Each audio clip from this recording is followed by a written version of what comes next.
My name is Shirin Kothari. I study in grade 6 in Ahmedabad International School. Today, I will make a maze solver ball using an EV3 brick, two large motors, a medium motor, and an ultrasonic sensor. I have made this in Hobofun Lab Ahmedabad.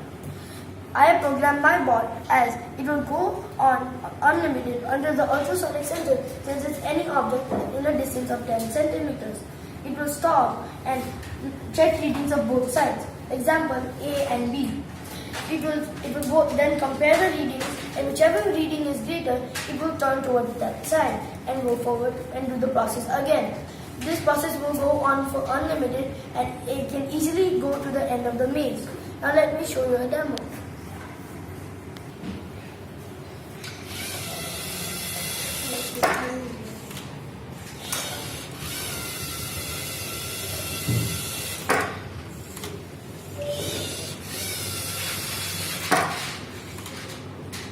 Thank you.